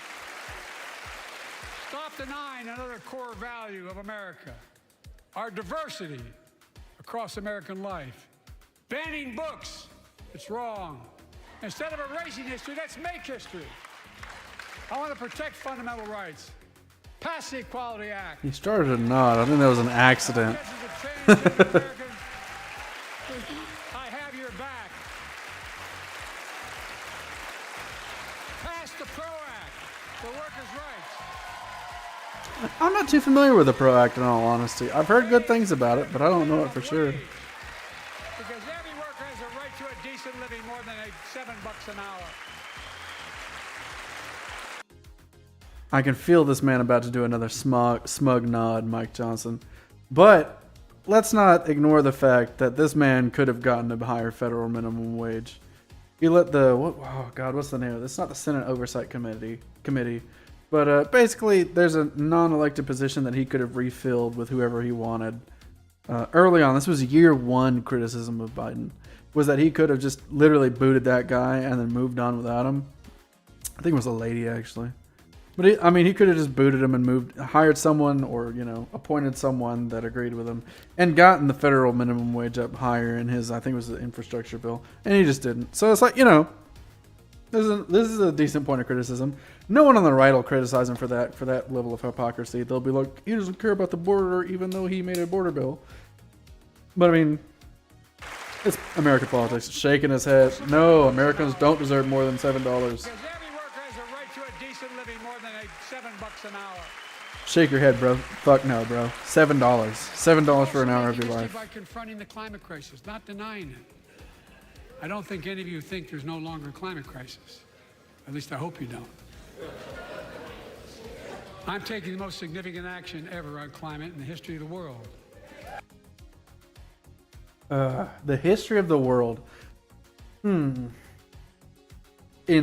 terms of single actions, maybe, but not overall. I don't think at all. I'm cutting our carbon emissions in half by 2030, creating tens of thousands of clean energy jobs, like the IBEW work is building and installing 500,000 electric vehicle charging stations. IBEW, isn't it? Conserving 30% of America's lands and waters by 2030. That makes sense. Can't turn that shit into golf courses. Environmental justice, fence line communities smothered by the legacy of pollution. He was also the one, it's his EPA that was responsible for changing the wording of, what was it? There was a ruling that they changed the wording to basically, essentially the EPA was no longer going to be able to be in charge of emissions at one point. But they changed the wording, I can't remember, it's been a few years. But they changed the wording so that they were still able to be functional. I don't think it was the Supreme Court, maybe it was legislation? But either way, it was basically meant to defang the EPA, and his administration managed to overturn it, so here we are. Pattern after the Peace Corps and AmeriCorps, I launched the Climate Corps to put 20,000 young people to work in the forefront of our clean energy future. I'll triple that number in a decade. It makes sense to hover AOC on that one, actually. This motherfucker with the cane again. All Americans deserve the freedom to be safe. And America is safer today than when I took office. The year before I took office, murder rates went up 30%. 30% they went up. What did he say? Murder rates went up 30%. 30% they went up. The biggest increase in history. It was then, through my What did he say? The biggest increase in history. It was then. Is he supporting police? Get out of here. Through my Lame. American Rescue Plan, which every American voted against, I might add, we made the largest investment in public safety ever. Last year, the murder rate saw the sharpest decrease in history. Violent crime fell to one of its lowest levels in more than 50 years. But we have Why is he shaking his head? Did it or did it not? more to do. We have to help cities invest in more community police officers, more mental health workers, more community violence intervention. Give communities the tool to crack down on gun crime, retail crime, and carjacking. Keep building trust as they've been doing by taking executive action on police reform and calling for it to be the law of the land. We Directing love my some cabinet police to review reform. The federal classification of marijuana and expunging thousands of convictions for the mere possession, because no one should be jailed for simply using or have it on their record. Oh, he's nodding. I didn't expect that from Mike Johnson. Take on crimes of domestic violence. I'm ramping up the federal enforcement of the Violence Against Women Act that I proudly wrote when I was a senator, so we can finally end the scourge against women in America. Fair enough. That's pretty unassailable. You know what I mean? You don't like women getting Crimes punched. of violence I want to stop. Gun violence. Here's where he talks about gun laws, but will not actually do anything about With it. us tonight is Jasmine, whose 9-year-old sister Jackie was murdered with 21 classmates and teachers in an elementary school in Uvalde, Texas. Very soon after that happened, Jill and I went to Uvalde for a couple of days. We spent hours and hours with each of the families. We heard their message, so everyone in this room, in this chamber, could hear the same message. The constant refrain, and I was there for hours meeting with every family. They said, do something. Do something. Well, I did do something by establishing the first ever Office of Gun Violence Prevention in the White House that the Vice President is leading the charge. Thank you for doing it. I think we all know that's not actually something. We can keep going, but like, get out of here, bro.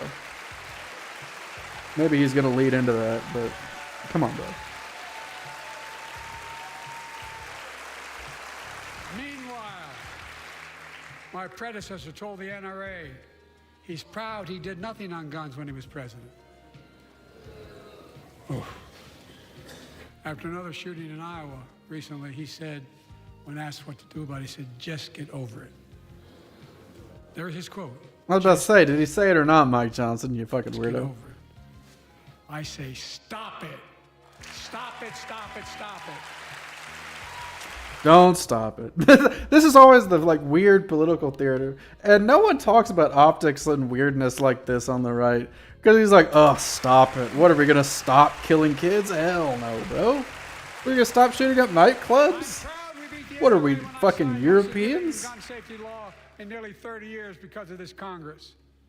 We now must beat the NRA again. Hey, Chris. I'm demanding a ban on assault weapons and high-capacity magazines. Pass universal background checks. Universal background checks are insane that they're not in law. I taught the Second Amendment for 12 years. None of this violates the Second Amendment or vilifies responsible gun owners. You know, as we manage challenges at home, we're also managing crises abroad, including in the Middle East. I'm gonna go. I'll be right back, bro. I'll be right back. Give me 1 second. Give me 1 second, please. There's no way. I'll be right back. Don't worry. Enjoy the music.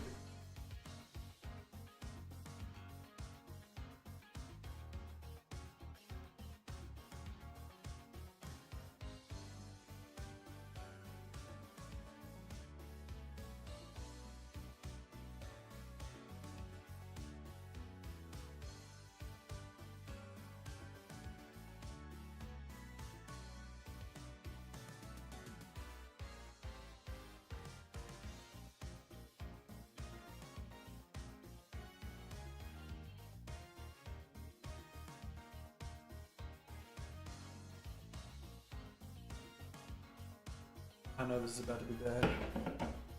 Oh, wait. Chase just got here. Oh my god. Hold on 1 second. Chase. So, Chase, you missed it earlier. I was talking about you, believe it or not. And it was about the in vitro fertilization stuff. How do you feel about it? Give me the DL. He's about to talk about the Middle East. Also, feel free to write me a novel, Chase. I don't care. But he's about to talk about the Middle East, and I've got to just be prepared for that. I'm assuming we're getting close to the end of the speech. I've been doing this for like an hour and a half. I thought their speeches were like 30 minutes for the State of the Union. Yeah.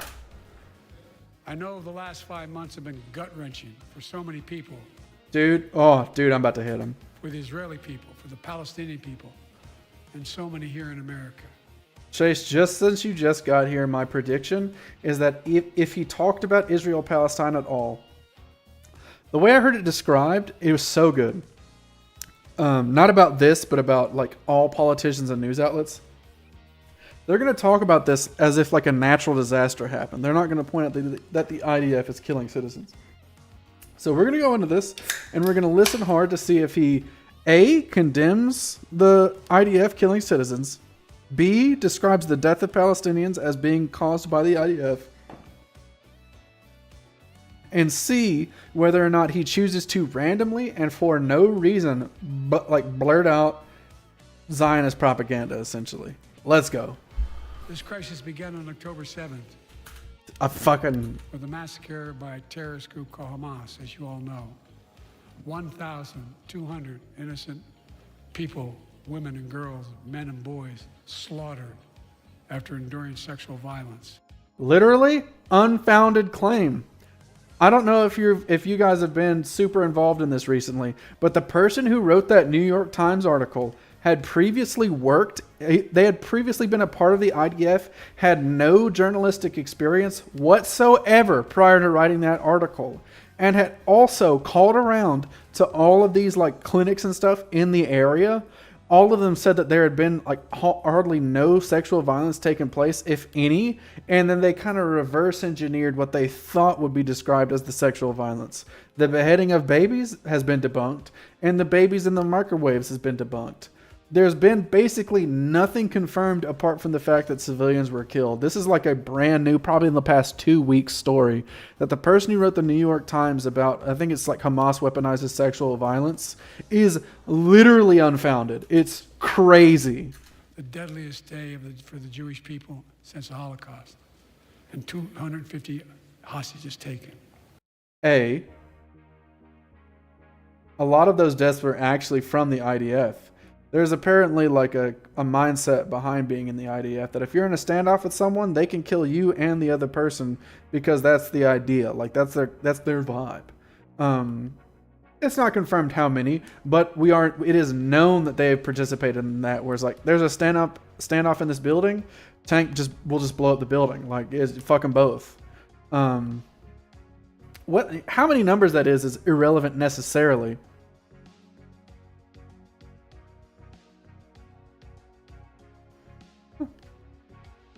Tell me more, Chase. But yeah, it's just an interesting concept that we're just like, oh, the deadliest killing since the Holocaust. It's like, yeah, but the Jews weren't participating in the killing of people in the Holocaust. Like, these people were literally killing their own people to get this terrorist threat out of the way. And on top of that, they knew about the terrorist threat being planned for October 7th way in advance. They had found the location they were training and preparing at. They even saw the air gliders like taken out and like used for practice. Like they knew where they were, what they were planning, or the style of attack they were planning, and they did nothing. Here in this chamber tonight are families whose loved ones are still being held by Hamas. I pledge to all the families that we will not rest until we bring every one of your loved ones home. Ooh, I'm angry. So him saying we won't rest until we bring every one of your loved ones home. Hamas has actually already put forward a peace plan to basically release all the hostages if you get a permanent ceasefire, and Israel has rejected it. We also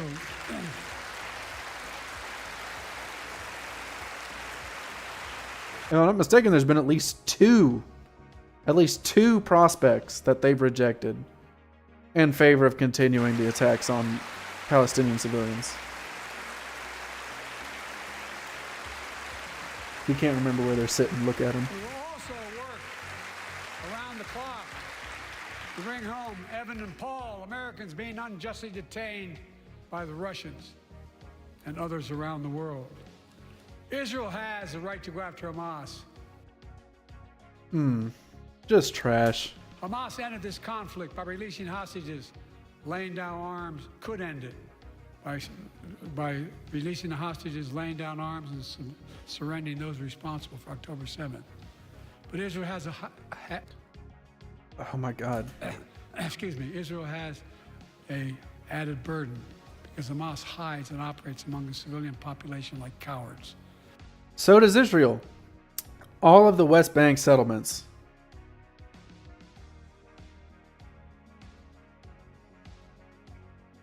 That's what I'm saying, though, is like, one instance is one thing, but they were saying that it was a sweeping problem. That New York Times article has been, it was written by an IDF, a previous IDF member, who has no journalistic experience whatsoever.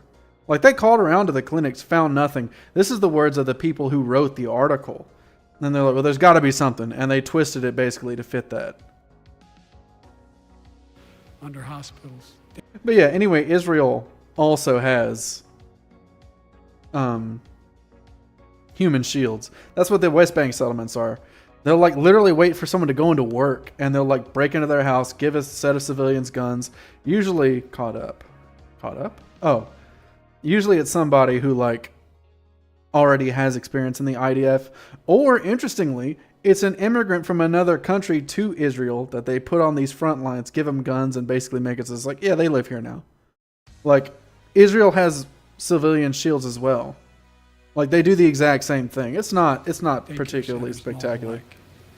Sorry, let's rewind. Added burden because Hamas hides and operates among the civilian population like cowards under hospitals, daycare centers, and all the like. There has not, to my knowledge, been any evidence of that so far. We've seen videos of like Israeli soldiers like standing outside of a tunnel, but there's been literally no proof of this. I know that people have said that there are tunnels built under the cities that the IDF built, but I haven't seen any evidence whatsoever of Hamas operating out of those tunnels. In fact, every time they talk about Hamas operating in those tunnels, they're like, yeah, but we already blew it up and sealed it off. So like, it's problem solved, bro. You don't need to see it. You don't need to know anything about it, bro. Bro, it's fine. It's fine. There's nothing happening, They're in the tunnels. We sealed off the tunnels. Everything's good. We destroyed the weapons. Just trust us, bro. Trust me. Come on, bro. Trust me. Israel also has a fundamental responsibility, though, to protect innocent civilians in Gaza.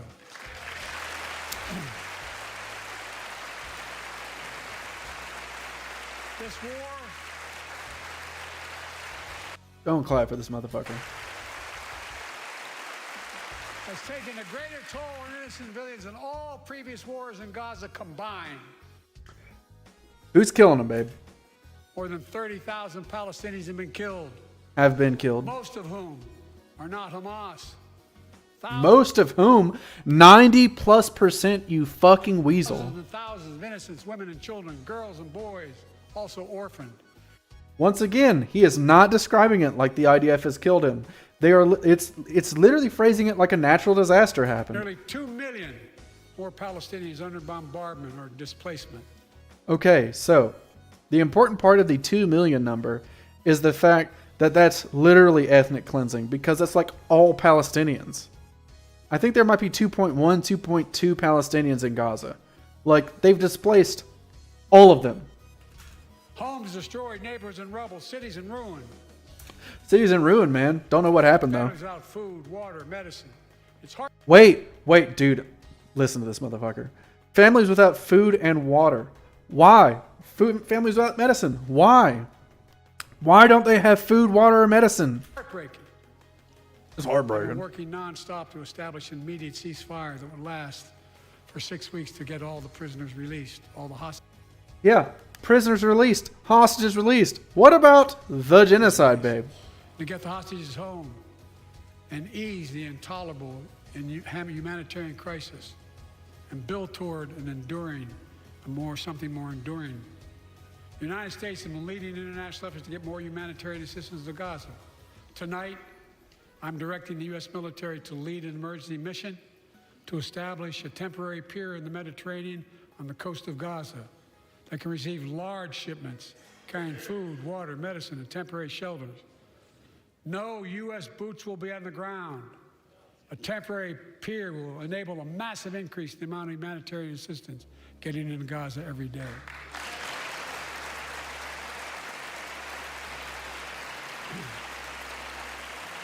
And Israel must do its part. Israel must allow more aid into Gaza to ensure humanitarian workers aren't caught in the crossfire. Humanitarian workers aren't caught in the crossfire. Just in like an aside, so I can't remember the name of the group. There's a group that tracks how many journalists are killed in like battles and warfare and, you know, conflicts across the country. There have been more journalists killed in the IDF Gaza war than has ever been recorded in the world's history. As far as the temporary pier goes, they don't even have to. A lot of these Zionists in Israel are already radicalized. I don't know if people have seen like the lineups of tents blocking aid getting into Gaza. Like, you can make a pier, but they've got to make it into Gaza first. I don't know. Cool story, I guess. They're going to have a crossing in northern Gaza. For the leadership of Israel, I say this: humanitarian assistance cannot be a secondary consideration or a bargaining chip. Protecting and saving innocent lives has to be a priority. As we look to the future, the only real solution to the situation is a two-state solution over time.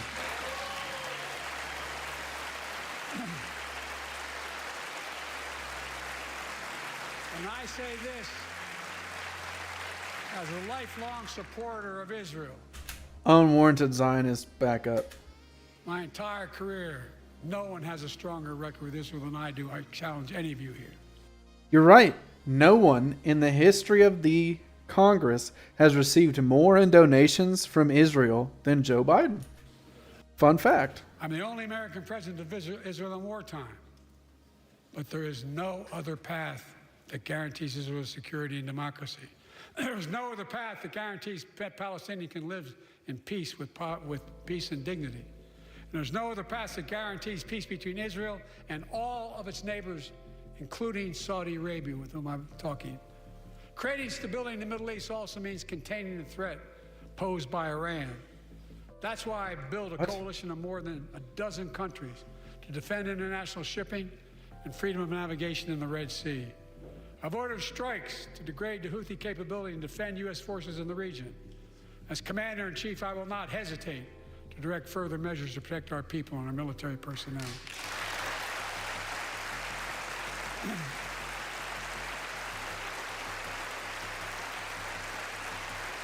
For years, I've heard many of my Republican and Democratic friends say that China is on the rise and America's falling behind.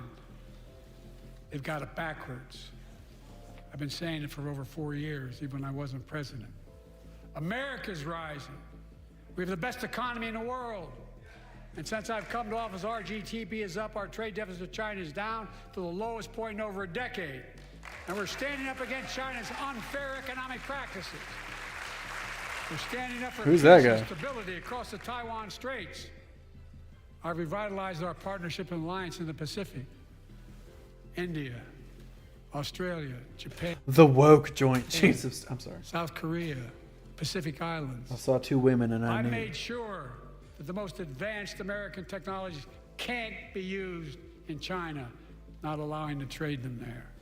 Frankly, for all this tough talk on China, it never occurred to my predecessor to do any of that. I want competition with China, not Once again, shaking his head. Gotta let the kids starve, but like, you're criticizing Trump, bro? No. conflict. And we're in a stronger position to win the conflict of the 21st century against China than anyone else, for that matter, than any time as well. Here at home, I've signed over 400 bipartisan bills, but there's more That's a lot of past bills. my unity agenda. Strengthen penalties on fentanyl trafficking. You don't want to do that, huh? Pass bipartisan privacy legislation to protect our children online. Harness the promise of AI to protect us from peril. Ban AI voice impersonations and more. And keep our truly sacred obligation to train and equip those we send into harm's way, and care for them and their families when they come home and when they don't. That was pretty good. Didn't expect him to bring up AI. Sacred obligation to train and equip those we send into harm's way and care for them and their families when they come home and when they don't. The song Support and Help of Dennis and the VA, I signed the PACT Act. One of the most significant laws ever, helping millions of veterans exposed to toxins who now are battling more than 100 different cancers. Many of them don't come home, but we owe them and their families support. We owe it to ourselves to keep supporting our new health research agency called ARPA-H. And remind us, I'm pretty sure most of the Republicans Remind us blocked that we or can tried to do block the big toxic burn things. pits. like end cancer as we know it, and we will. The toxic burn pits. The measures against the toxic burn pits.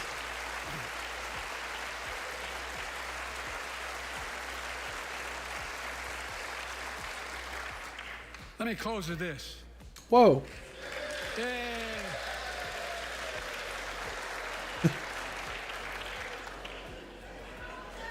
I know you don't want to hear any more, Lindsay, but I got to say a few more things. I know it may not look like it, but I've been around a while. You got Mike Johnson smiling back there, bro. Come on now. Oh, he got a couple of motherfuckers with that I know one. you don't want to hear any more, Lindsay, but I got to say a few more things. I know it may not look like it, but I've been around a while. When you get to be my age, certain things become clearer than ever. I know the American story. Again, I don't know if that's the case, buddy.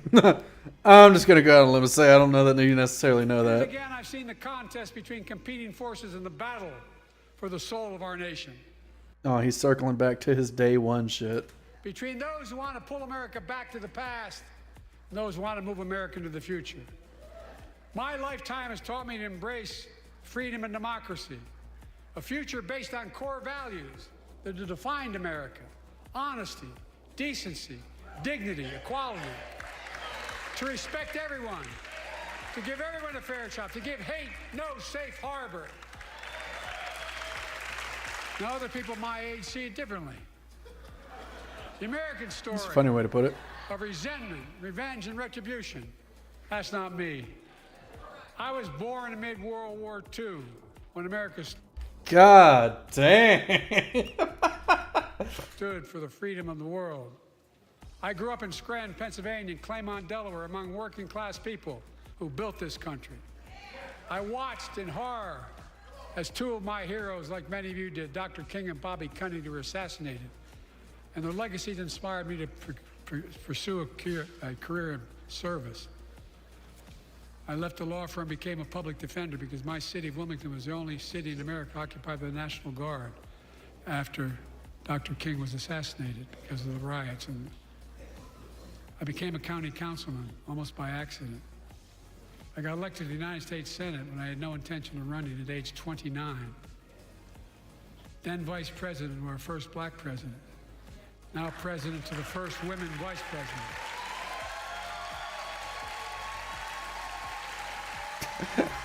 Okay. I know I'm like the only one in this stream right now. I'm well aware, but like, that's kind of a home run, right? Like, that's kind of fucking, like he said, I was like, you know what? This motherfucker here is woke as shit. Sorry, I thought it was funny. I'm having a good time. Fuck it. I like doing the politics stuff.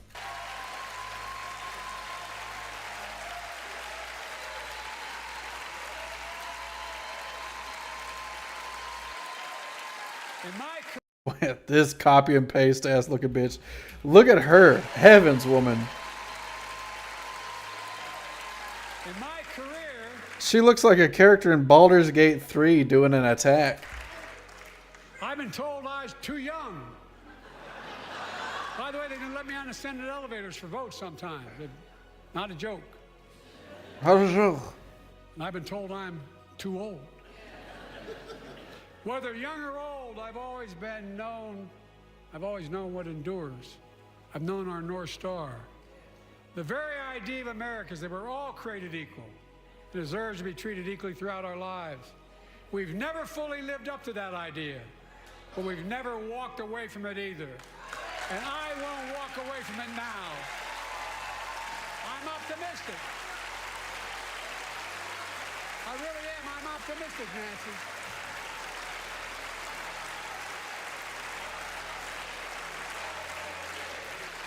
My fellow Americans, Fucking Nancy Pelosi looks like she's melting. isn't how old we are. It's how old are our ideas. Hate, anger, revenge, retribution are the oldest of ideas. But you can't lead America with ancient ideas. It'll only take us back.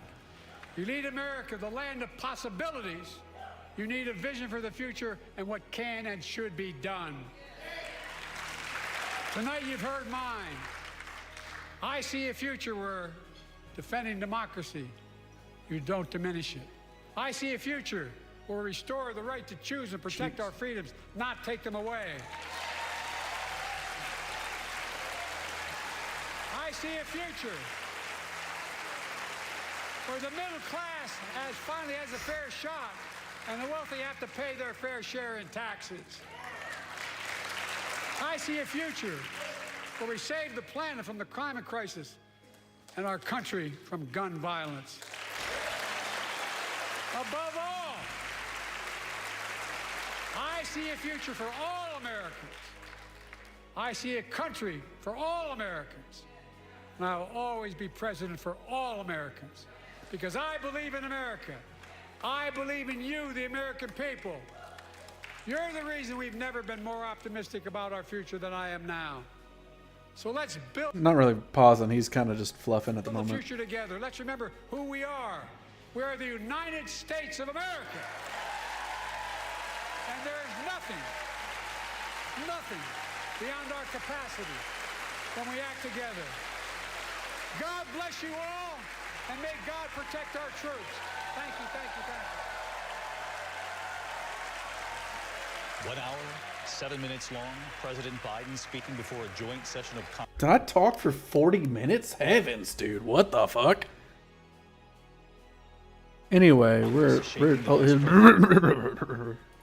yeah, I've reached the end of the soundtrack for Paradise Killer. I didn't realize what I was walking into. I didn't realize I started the soundtrack so early. Yeah, I don't know. None of it really matters apart from his conversations about Gaza, truthfully. I mean, he literally did exactly what I was saying. No criticism of Israel. Referring to the deaths of Gazans. Oh my god. Go to the social stream. There's a little red dot at the top left of my don't put it in your pocket character, and it's bothering me. No criticism of Israel. No criticism of not reflecting on the fact that it's Israel killing the civilians in Palestine. And he said some Zionist shit without warrant. And that's ultimately, I mean, you know, maybe people are tired of hearing about it. Of the 11 fucking people that I've walked through here. Here though, bro. For real though, you know what I mean? Like, that's the thing that matters. That's going to be the deciding factor for him. And he's still on the same bullshit. And that's the thing, is that, like, honestly, that speech would have banged if he wasn't doing what he's doing now. Like, grand slam. Even his reaction to the hecklers was good. But it's just the fact that, like, you're literally not acknowledging what people are criticizing you for and saying they're not going to vote for you for. And reports have come out. He's talked to people and he's like, oh yeah. He's like, well, y'all might have thought I was going to lose the last election too. And y'all were wrong about that. And y'all were wrong about the elections in 2022.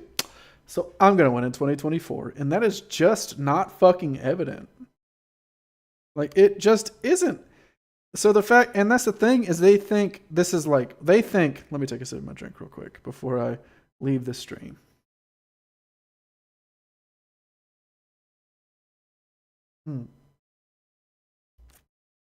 They think, are you in the call, Chase? You're not, okay. I was going to swap to the call, and then if you wanted to continue, we could, or respond to it. I like it when you're represented, that's just me. But the fact of the matter is, like, as far as this point, so October 7th, how many months is that? Beyond after Amy sleeps? Hell yeah. I'll just keep the stream going then. Fuck it. Like, they think. All right, maybe I. Oh, okay. Yeah, I'll keep it rolling. But they literally think that it's like November 30th at the most. You know what I mean? So they're sitting here. Are you emoting? I don't know. The little emote thing is really strange. 100. All right. Well, I might not be able to see the chat. Dismiss. I kind of fucked up. But yeah, they think that it's like, they think that they can just sit here and they're like, cool, you know? That doesn't matter. All right, chat's back. We'll give like tacit like pushback. That would have worked at like October 30th. When like the first fucking, I don't even know how many people were dead. You know what I mean though? Like the level of criticism they're giving to Israel this late in the game, it's just not comparable. It's not enough. I could probably, I could pull it up right now. Give me 1 second. I'll pull it up right now. Fuck it. Pull it up. Scroll down. There are almost 40,000 dead Palestinians right now. It's too late in the game for this kind of like wishy-washy ass response. You can't come in and be like, so many Palestinians have died. Their deaths are a toll on the American spirit. Brother, no, they are being killed. Their support and resources is being blocked. Like, there's not a random event going on. This is not Destiny 2. We are not farming for loot. Like, it's literally, there's a reason. The reason is our ally. Call them out and stop them. Like, it's literally the United States of America. We support them against the entirety of their region. Like, we could literally make them stop, like, right now. Hey, you like funding? You like fucking defense? Cool. You won't get it until you stop killing civilians. It's so strange to me because he will literally watch this ship sink to the worst president in American history by, I feel it's a pretty comfortable lead. Like, I was talking about it earlier before you joined, Chase, but like Trump's States of the Union were so empty and he had a lot of content to him. For all of it to be just offset by the fact that this man will not condemn Israel. And the crazy thing is, nowadays, is that this motherfucker is literally running against Trump, who's like, Putin, do whatever you want. Don't worry about NATO. NATO's not going to do anything. Like, that's the position that voters are put in, where it's like you can either vote for the person who is letting 40,000 Palestinians get killed, like almost all Palestinians have been displaced. It's a textbook definition of ethnic cleansing. Or the guy who would just do the same thing but worse, abandon Ukraine, and then also just say, yeah, fuck it, you know, Putin, honestly, you're pretty cool. I liked you. You made me laugh a couple times at social events. You drink the same beer as me. Take over Europe. Like, it's like what sort of position? This is not going to motivate anyone to vote. You know what I mean? So left-wing people, I've said it 100 times. There is nothing that is going to cause right-wing people to not vote for Trump. And there is literally the biggest, most glaring issue for Biden is that he won't address this one issue, and that is literally enough to make him lose. I feel strange. It was a great speech. He has done a lot of good things throughout his presidency, but nothing is going to offset the fact that he has supported Israel through all of this. And I think that's all my thoughts. I'm going to use the bathroom, Chase. I'll be back. Love you. I'll be back. Give me 1 second.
Whew, I'm back.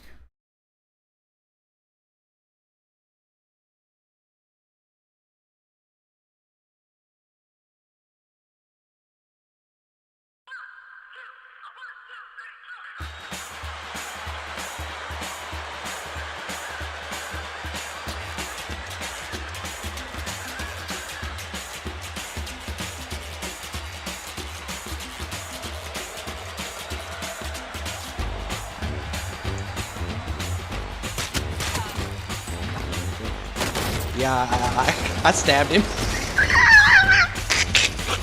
was like, oh, that's a shirt. Cock like a vulgar harlot! Oh my god, she's gonna push her cock like a vulgar harlot. Well, fuck me. Everything's dead. I hate everything. Fuck me. I'm gonna die. Nope. Bye. The rodeo! Damn, he's fucking gone. Hit something! Boy, Oh my god, kill him! Look at this dumbass. Bro, you got them goddamn green bean balls. What does that mean, John? This lever here. I've been on the fucking social stream ever since you showed me your dick. We're on a wavelength tonight. That's right, son. We're out here kissing our dads. Five. Oh, okay, you lost me. Oh, it's killing me too. This is a lot of fun. I gotta tell you. Yeah, yeah, fun.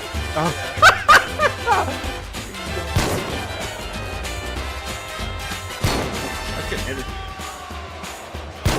Dude, she moving, got the bob and weave. Oh my. It looks like there's a fish coming out of it. Yeah, that's for the weird yordles like Fizz. People that aren't quite yordles. Cupcakes and a fish. It's like, yeah. This isn't a Yordle. I said the weird yordles. I'm not saying I saw our Ezreal run from like here all the way back here while the tanks were dying. Damn. Brother,